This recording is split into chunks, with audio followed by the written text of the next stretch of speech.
Bonjour à toutes et à tous. En cette période un peu difficile et particulière, je pense qu'il est important qu'on augmente nos activités d'enseignement, puisqu'on a beaucoup de temps libre.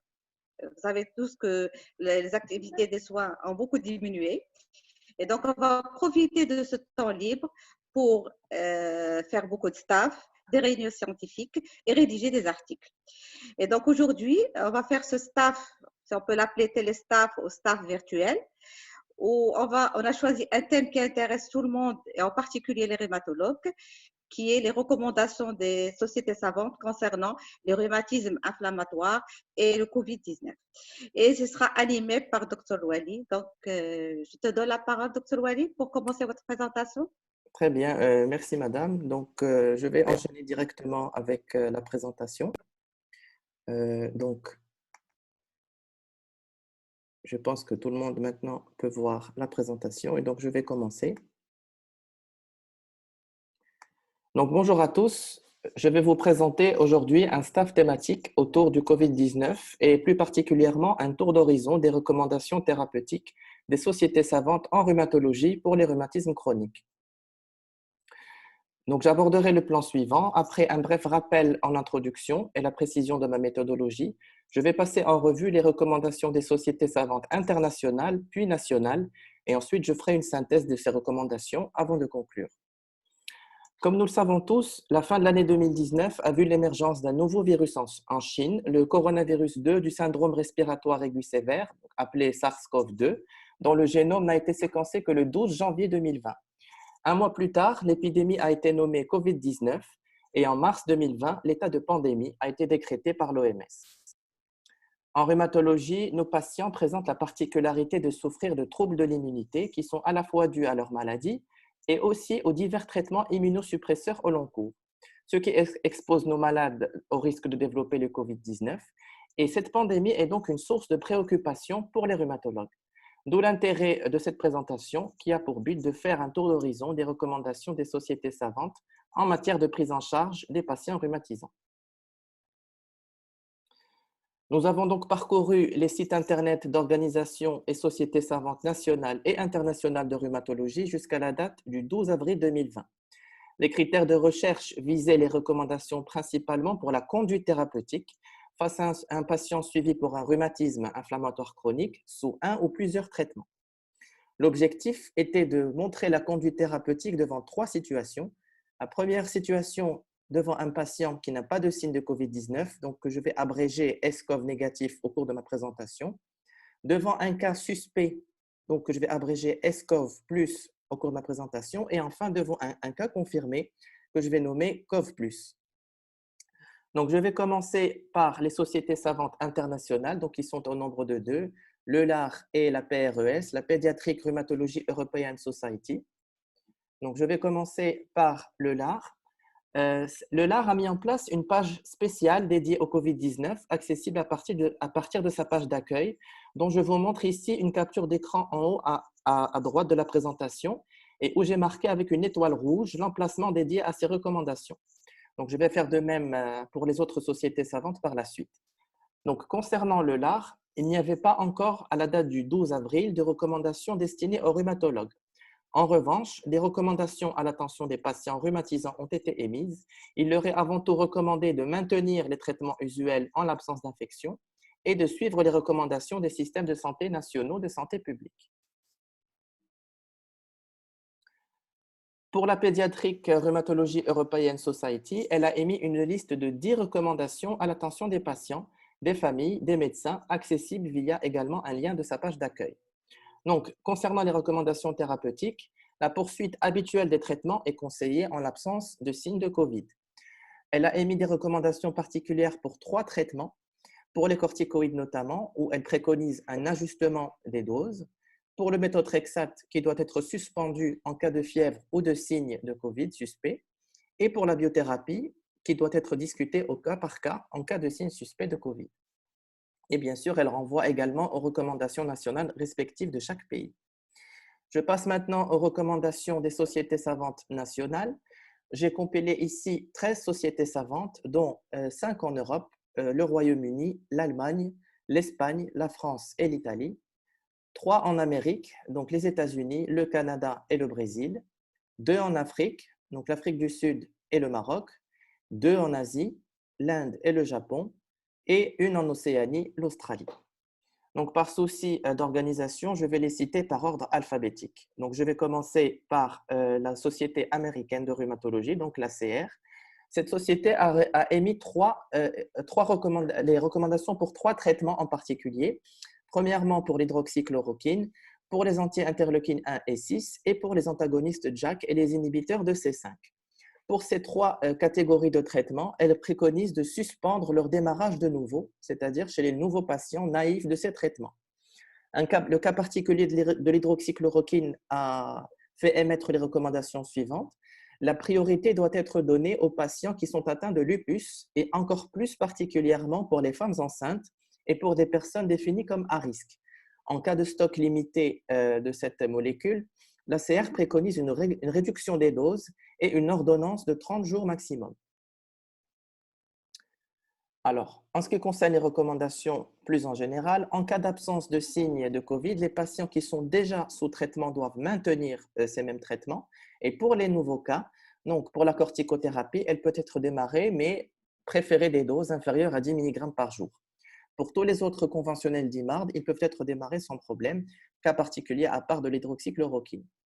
Pour les patients exposés mais asymptomatiques, ils peuvent maintenir les anti-inflammatoires, l'hydroxychloroquine, la chloroquine et la sulfasalazine, et ils doivent arrêter temporairement les immunosuppresseurs, les biologiques à l'exception de l'anti-interleukine 6, jusqu'à un test négatif si le test est possible et est réalisé, ou bien après 14 jours sans symptômes en cas d'absence de test. Pour les patients qui développent des signes ou qui développent une infection confirmée, ils peuvent maintenir l'hydroxychloroquine et la chloroquine, mais ils doivent suspendre la sulfasalazine, le méthotrexate, le léfunomide, les autres immunosuppresseurs ainsi que les biologiques, à l'exception de l'anti-interleukine 6. En cas de symptômes respiratoires sévères, les INS doivent être suspendus. C'est une recommandation particulièrement pour cette classe de molécules. Je passe maintenant à la Société australienne de rhumatologie qui a émis donc des recommandations pour les patients. Pour ceux qui ne présentent pas de signes, ils peuvent poursuivre leur traitement normalement. Pour ceux qui développent l'infection, il faut suspendre les biothérapies. Elle a également émis une liste de patients à risque. Alors, selon la Société australienne, les patients définis comme à risque de développer le COVID sont les patients âgés de plus de 70 ans, ceux qui sont porteurs de cardiopathie ou de pneumopathie chronique, les patients diabétiques et enfin les patients qui ont une hypertension artérielle.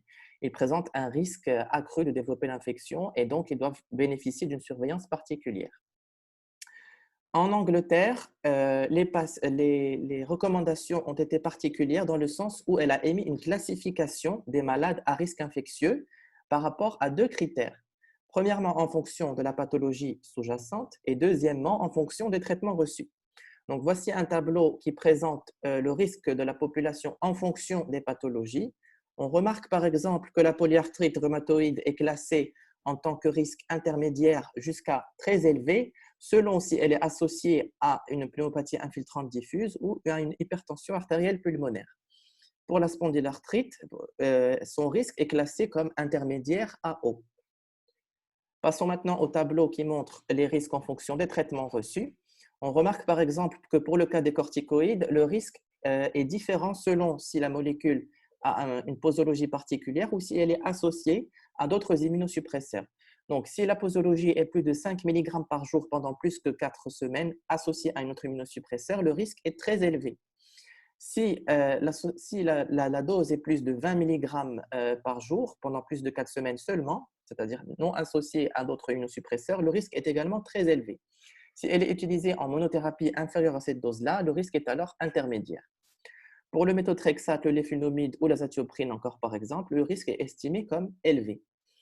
Pour ce qui concerne les biologiques, ils sont tous considérés comme à risque très élevé, à l'exception du tocilizumab, qui est utilisé en tant que traitement dans les essais cliniques contre le COVID, qui n'est considéré comme élevé qu'à partir du moment où il n'arrive pas à produire une amélioration de la CRP dans les maladies rhumatismales. Donc, en plus de ces 2 classifications, la British Society a émis des facteurs de risque surajoutés, donc qui peuvent majorer le risque déjà encouru par les pathologies ou par les traitements. Ces facteurs comprennent l'âge avancé, la grossesse, les doses thérapeutiques élevées, l'utilisation de plusieurs immunosuppresseurs de façon concomitante ou une maladie active et enfin des comorbidités pulmonaires, cardiaques et rénales. Donc, les patients qui développent ces facteurs de risque surajoutés doivent également bénéficier d'une surveillance beaucoup plus étroite. Pour les recommandations thérapeutiques, pour les corticoïdes en particulier, ils doivent être maintenus quel que soit le cas. En cas d'infection confirmée, les biologiques et les conventionnels d'IMARD doivent être suspendus, à l'exception de l'hydroxychloroquine et de la sulfasalazine. Cas particulier pour les anti-inflammatoires qui doivent être suspendus selon cette société dès la suspicion des signes de COVID. On passe maintenant au Canada, où les recommandations renvoient vers celles de l'ACR, de l'ELAR et de la Société européenne de pédiatrie. Les recommandations thérapeutiques particulières pour cette société sont qu'en l'absence de signes de COVID, les traitements doivent être poursuivis normalement. En cas de signes suspects, il faut instaurer une discussion au cas par cas. Et en cas d'infection confirmée, il faut suspendre les conventionnels d'IMARD et les biologiques. En Allemagne, les recommandations sont détaillées. Donc, en cas d'absence de signes de COVID, les corticoïdes doivent être réduits. Les autres traitements peuvent être poursuivis normalement. Dans le cas où un patient a été en contact avec un patient confirmé mais qui ne développe pas de signes, il peut poursuivre ces traitements. Dans le cas où il est en contact avec des malades confirmés et qu'il développe lui-même des signes, le meilleur serait de le dépister. S'il présente des signes bénins et sans fièvre, il peut poursuivre ses traitements normalement, mais s'il présente des signes infectieux avec de la fièvre, il doit suspendre ses traitements à l'exception des corticoïdes. Si ces patients présentent une infection confirmée mais qu'ils ne présentent pas de signes infectieux, ils peuvent poursuivre les corticoïdes et les conventionnels d'IMARD, mais ils doivent suspendre les biologiques pendant la période d'incubation du virus. C'est ce que spécifie donc cette société. Et en cas d'infection confirmée et symptomatique, il faut suspendre l'ensemble des traitements à l'exception des corticoïdes. En Inde, la société a émis des recommandations pour les patients. Donc, pour les patients qui n'ont pas de signes de COVID, ils peuvent poursuivre leur traitement normalement. Pour ceux qui ont une suspicion d'infection, ça va dépendre des signes. S'il n'y a pas de signes suspects, ils doivent être isolés pendant 15 jours. Et en cas de développement de signes suspects, ces patients devraient être préférentiellement dépistés. Et en cas d'infection confirmée, à ce moment-là, il faut entreprendre une réduction des doses de corticoïdes et suspendre les autres traitements, à l'exception de l'hydroxychloroquine et de la sulfasalazine. Au Japon, les recommandations pour les patients sont les suivantes. Donc, en l'absence de signes de COVID, il faut poursuivre les traitements. Et en présence de signes ou d'infections confirmées, il faut suspendre les conventionnels d'IMARD et les biologiques. En Afrique du Sud, les recommandations sont les suivantes. Donc, pour les patients en absence de signes, toujours pareil, ils préconisent de poursuivre les traitements. Et en cas de contact étroit avec un patient confirmé, ils préconisent un test de dépistage uniquement en cas de facteurs de risque, qui sont les suivants selon cette société. Un âge de plus de 65 ans, la grossesse, l'hypertension artérielle, le diabète et une maladie coronarienne ou pulmonaire chronique sous-jacente. Pour les patients qui sont confirmés au COVID-19, ils doivent limiter l'utilisation des anti-inflammatoires uniquement aux spondylarthrites, réduire les doses de corticoïdes et suspendre les conventionnels d'IMARD ainsi que les biologiques, à l'exception de l'hydroxychloroquine. Cas particulier également pour cette société qui a émis des recommandations concernant la reprise de ces traitements. Alors, selon elle, la reprise peut être faite lorsque l'infection est maîtrisée et lorsque l'état général s'améliore. Au Brésil, les recommandations pour les patients sont qu'en absence de signes, ils doivent poursuivre leur traitement normalement. En cas de signes, les patients sont renvoyés vers le rhumatologue. En Espagne, toujours pareil, en l'absence de signes, la Société espagnole de rhumatologie recommande la poursuite des traitements. En cas de signes positifs, il faut suspendre temporairement les traitements le temps de l'épisode infectieux.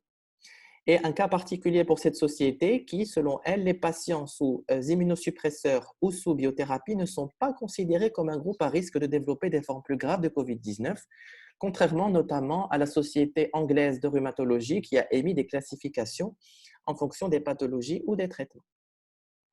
On passe maintenant au cas de la France, où les recommandations sont qu'en l'absence de signes, il faut éviter les anti-inflammatoires en tant que traitement symptomatique, mais par contre, il faut poursuivre les autres traitements. Et en cas de signe positif de COVID, il faut poursuivre les corticoïdes et l'hydroxychloroquine et suspendre les autres traitements. Concernant la Société italienne de rhumatologie, en l'absence de signes, il faut poursuivre les traitements. En présence de signes, il faut suspendre temporairement les DIMARD jusqu'à disparition des symptômes, selon cette société. Et en cas d'infection confirmée, il faut suspendre les traitements. Cas particulier pour les anti-inflammatoires où cette école ne préconise aucune restriction, c'est-à-dire que le patient n'ait pas de signes, qu'il ait des signes suspects ou qu'il ait une infection confirmée, la consommation des anti-inflammatoires non stéroïdiens ne fait pas l'objet de restrictions particulières. Autre recommandation aussi, c'est concernant le démarrage des nouveaux traitements, donc notamment les immunosuppresseurs, les DIMARD conventionnels ou biologiques, il doit être retardé autant que possible. On termine ce tour d'horizon par la Société marocaine de rhumatologie. Donc, chez nous, en l'absence de signes de Covid, on recommande de poursuivre les traitements normalement. Et un cas particulier pour les anti-inflammatoires dans le cadre des spondylarthrites, ces traitements peuvent être poursuivis, y compris l'ibuprofène et le kétoprophène. Donc, on remarque ici que deux molécules particulières ont été citées du fait de leur implication notamment dans la survenue des Covid chez des sujets jeunes. Pour les patients qui développent des signes positifs de Covid, pour les anti-inflammatoires, il vaut mieux les remplacer par les antipyrétiques et ne les maintenir uniquement s'il s'agit du seul moyen de contrôler la spondylarthrite. On recommande également de suspendre temporairement les DIMARD, donc que ce soit les conventionnels ou les biologiques, à l'exception de l'hydroxychloroquine et de la chloroquine, donc qui font l'objet également d'études dans le cadre du Covid. Et en cas d'infection confirmée, il faut suspendre les DIMARD. Une autre recommandation de notre société est que l'initiation de toute biothérapie doit être suspendue pendant toute la durée de l'épidémie. En guise de synthèse, voici un tableau résumant les attitudes des différentes sociétés savantes que l'on a passées en revue. Les recommandations sont plus ou moins homogènes. La poursuite des traitements de fond en cas d'absence d'infection fait l'unanimité parmi les sociétés. Il en est de même pour l'arrêt des biothérapies en cas de COVID-19 confirmé. Mais les premières divergences apparaissent pour l'attitude à adopter avec les anti-inflammatoires. On voit par exemple que la Société italienne de rhumatologie n'a pas émis de recommandation d'arrêt des anti-inflammatoires, contrairement aux sociétés françaises ou sud-africaines qui ont préféré suspendre les anti-inflammatoires vu le risque infectieux. De même pour certains conventionnels d'IMARD dès la suspicion d'infection, où certaines molécules particulières ont fait l'objet de recommandations telles que l'hydroxychloroquine ou encore la sulfasalazine, car l'hydroxychloroquine notamment fait partie des essais cliniques contre le Covid. En conclusion, on a vu que le Covid-19 est une maladie toute récente et en pleine expansion. Les recommandations actuelles sont encore à l'état préliminaire et ne permettent pas de pouvoir tirer des conclusions définitives. De nouvelles recommandations plus actualisées sont appelées à voir le jour grâce au temps de recul et à d'éventuelles études incluant un plus grand nombre de malades. Je vous remercie pour votre attention.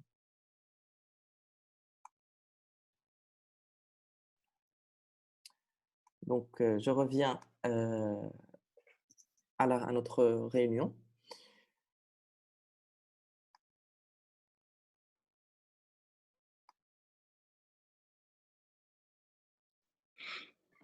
Merci, Dr. Wali. Donc là, la discussion est ouverte. Est-ce qu'il y a des questions? Est-ce qu'il y a des remarques? Alors, merci, Madame Genani. Donc, je donne la parole aux personnes qui bonjour ont à assisté. tous. Je voudrais remercier Dr. Loueli pour cette très belle présentation qui a fait effectivement le tour d'horizon sur les différentes recommandations des sociétés savantes quant à la prise en charge thérapeutique des patients suivis pour rhumatisme inflammatoire chronique et qui sont sous différents traitements et que nous serons, qui consultent au quotidien chez nous, en qui concerne notre discipline. Je vous remercie infiniment parce qu'on sait très bien qu'au quotidien, on est confronté à un flux très important des informations. Et donc, on doit à chaque fois faire le tri avant de lire. Et là, vous avez vu que les recommandations sont multiples. Et donc, je vous félicite pour cette synthèse qui va nous servir par la suite. Donc, ce que je vous suggère, Dr. Loueli, c'est qu'on pourrait probablement imprimer au moins le dernier tableau qui résume le tableau de synthèse qui résume les différentes attitudes proposées par les différentes sociétés savantes. Oui. On suit généralement les recommandations de la SMR, mais on pourrait les adapter en fonction des cas de notre patient dans la vraie vie. Donc, c'était un excellent travail, je vous félicite. Donc, moi, j'ai une petite question, une simple question, parce que c'est juste pour éclaircir donc un point. Vous avez parlé tout au long de votre présentation des signes suspects de Covid. Oui. Est-ce qu'il existe un consensus concernant ces signes parmi les sociétés savantes? Est-ce qu'il faut prendre en considération tous les signes de Covid, que ce soit typique ou atypique, ou Oui. bien est-ce que les sociétés savantes ont déterminé certains signes qu'il faut prendre en considération? D'accord. Merci. Alors, merci pour votre question. Donc, je vous remercie déjà pour le commentaire par rapport à ma présentation. Pour revenir à votre question, alors non, il n'y a pas de consensus formel. Par contre, les signes suspects sont relativement les mêmes selon les différentes sociétés savantes. Il faut juste garder en tête que la symptomatologie du Covid est celle de toute infection virale et que ces signes comme la toux, la dyspnée ou encore les myalgies, et surtout lorsqu'ils sont accompagnés de fièvre, ça c'est une chose qui revient souvent dans les recommandations, eh bien, ces signes-là doivent faire suspecter une infection principalement. Donc, est-ce qu'il y a une autre question?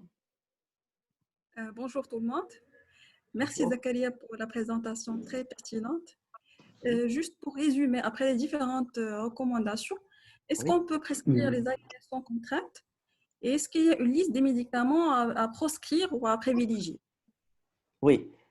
Alors, comme vous l'avez vu dans ma synthèse, les avis divergent. Donc, les recommandations de la SMR, par contre, étaient claires sur le maintien des INS dans le cadre de la SPA axiale, car c'est un traitement de fond de la maladie.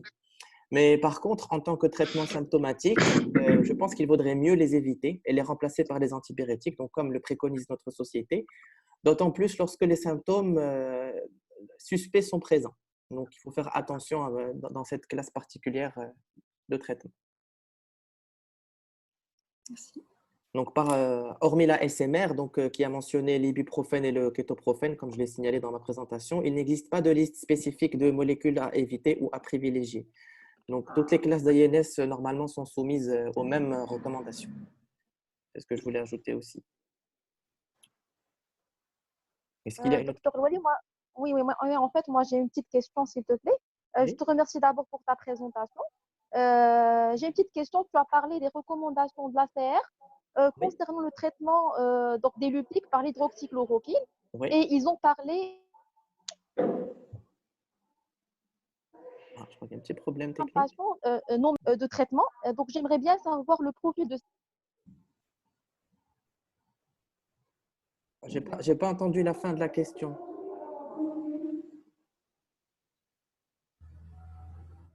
Est-ce que tu peux répéter ta question? J'ai pas entendu la fin, en fait. D'accord. Donc, je disais que dans tes présentations, tu parlais des recommandations Mhm. de l'ACR concernant l'hydroxychloroquine chez le lupique Oui, et tu as parlé de patients à risque qui doivent bénéficier de traitements en priorité. oui. Alors, en fait, d'après les Euh, recommandations de l'ACR, pour répondre à ta question, en fait, ce sont des patients, je vais citer précisément ce qu'a recommandé l'ACR. En fait, les patients qu'ils ont définis à risque dans le lupus, ce sont les patients chez qui de brèves interruptions de traitement pourraient provoquer une poussée de leur maladie. C'est comme ça que c'est écrit dans les recommandations. Donc, il n'y a pas de précision spécifique concernant cette population particulière à risque dans le lupus. Donc, en fait, je pense que le soin est aux rhumatologues et aux praticiens d'évaluer l'activité de la maladie grâce aux différents scores d'activité qui sont à leur disposition. merci. Voilà. Autre question? Merci, Dr. Louali, pour ta présentation très intéressante. Oui, Donc, d'après les recommandations anglaises, des classifications de risques ont été proposées. oui. Donc, ma question est, quelle est leur implication et quelles sont les mesures particulières à prendre selon le risque? Alors oui, effectivement, donc comme on l'a vu, la Société anglaise de rhumatologie a émis deux recommandations, donc en fonction du risque encouru par les maladies et pour les traitements. D'ailleurs, la SMR a repris une partie de ces recommandations. Et oui, donc ces personnes doivent faire l'objet de mesures de prévention et de protection qui sont plus accrues par rapport à la distanciation sociale, par rapport à l'isolement et par rapport au port de masque.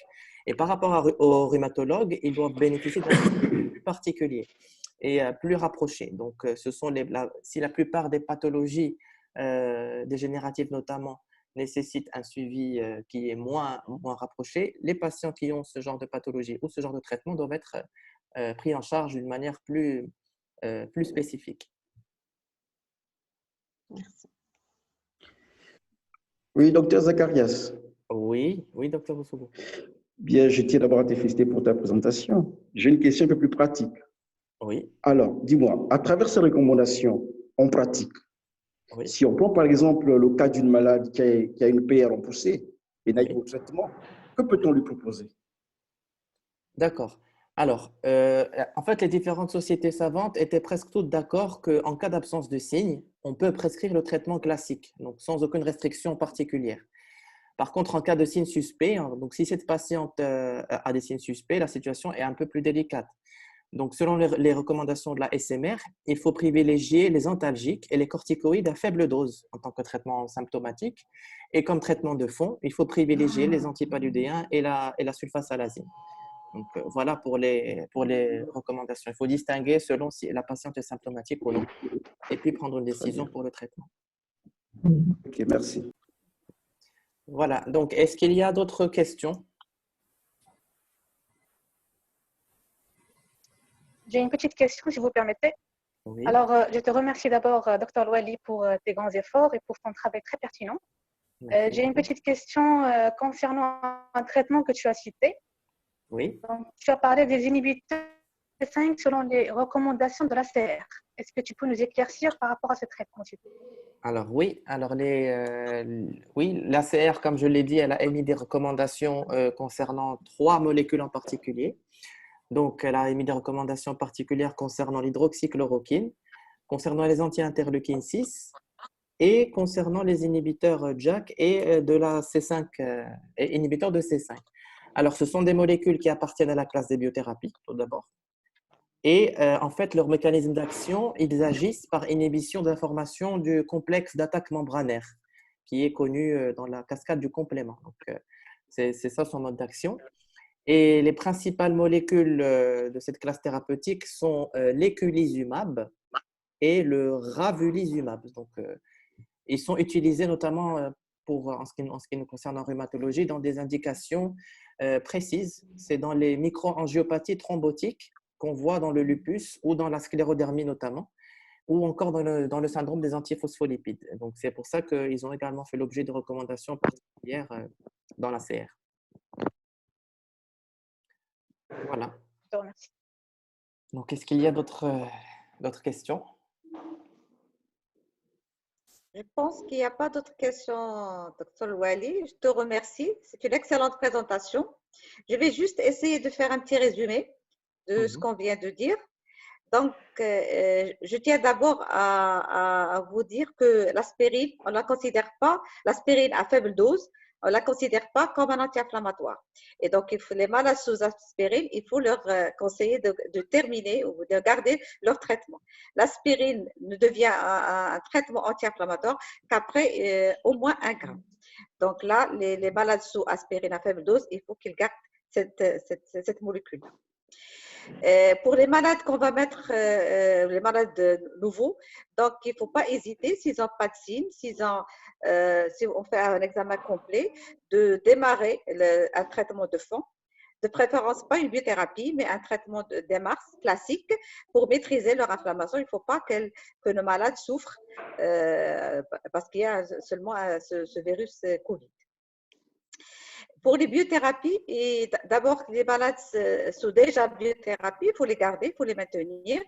Et si, par exemple, un malade développe des petits signes, syndrome grippal, etc., là, à ce moment-là, et de préférence, il faut arrêter aussi bien les biothérapies que les démarches et attendre à faire soit le test, soit pour, bien sûr, confirmer le Covid, ou bien, si on n'a pas la possibilité de faire ce test, au moins l'isolement de ce malade pendant 14 jours. Pour les corticoïdes, il ne faut pas les arrêter, mais si vous avez déjà des malades où vous avez envisagé de faire un sevrage ou de diminuer la dose, n'hésitez pas, continuez votre stratégie thérapeutique. Si vous avez un malade que vous n'avez pas bien maîtrisé sur le plan rhumatologique avec une dose, par exemple, de méthotrexate, n'hésitez pas à augmenter la dose. Donc, il faut suivre nos stratégies thérapeutiques et s'il y a et bien sûr suivre en même temps les recommandations destinées aux patients des sociétés savantes. sais pas si j'étais claire. Donc, s'il n'y a pas d'autres remarques ou d'autres questions, on peut clore la réunion. Je pense que ça a été très clair. Ben, je tiens à remercier tout le monde d'avoir assisté à ma présentation et pour les questions de chacun et pour les remarques de Madame Janani. Et donc, s'il n'y a pas d'autres questions, je pense qu'on va mettre fin à ce STAP virtuel. Très bien, merci. Merci beaucoup. Merci. Et Merci à la à toi. prochaine. Merci. À la prochaine. Merci beaucoup. Merci, professeur. Allez, merci. Merci. Au revoir. Au revoir.